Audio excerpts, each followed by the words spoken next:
आज लोकसभा में वित्त मंत्री निर्मला सीतारमण बजट पेश कर रही हैं। अपनी स्पीच में वो करीब 45 लाख करोड़ रुपए का बजट पेश कर रही हैं, जिसे बनाने में 6 महीने से ज्यादा का वक्त लगा है।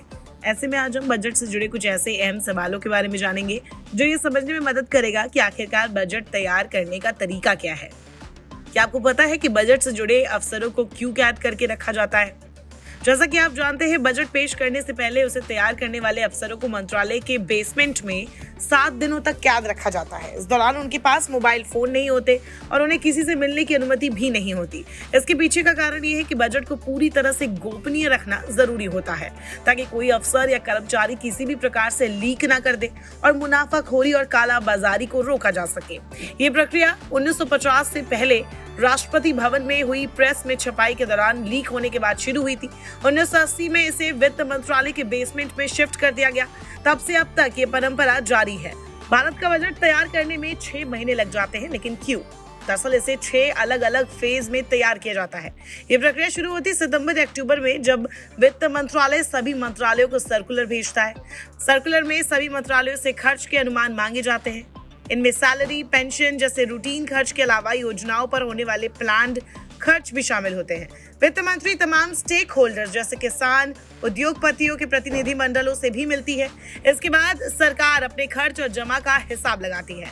बजट का एक कच्चा खाका तैयार होने के बाद वित्त मंत्री इसे लेकर प्रधानमंत्री से मिलती है।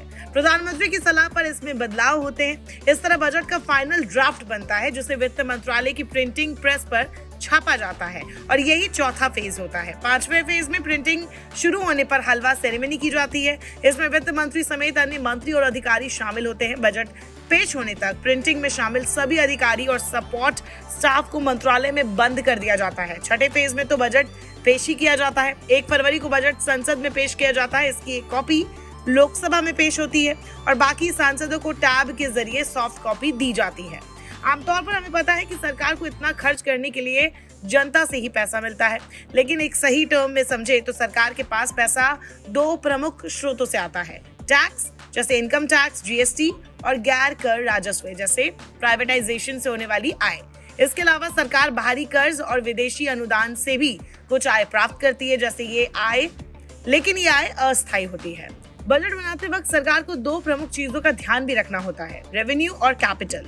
जहाँ रेवेन्यू में नियमित आय और खर्च होते हैं, वही कैपिटल में एक बार होने वाले बड़े खर्च जैसे इंफ्रास्ट्रक्चर होते हैं। सरकार का ध्यान हमेशा ये रखना होता है कि रेवेन्यू जेब से ज्यादा खर्च ना हो और कैपिटल खर्च से देश के भविष्य के लिए ज्यादा निवेश हो। नमस्कार, मैं हूं मानक गुप्ता। अगर आपको हमारा ये वीडियो पसंद आया हो तो इसे लाइक और शेयर जरूर करें, और हाँ, हमें सब्सक्राइब और फॉलो करना ना भूलें, ताकि आप देश और दुनिया की कोई खबर मिस ना करें। तो जुड़े रहिए हमारे साथ और देखते रहिए न्यूज़ 24।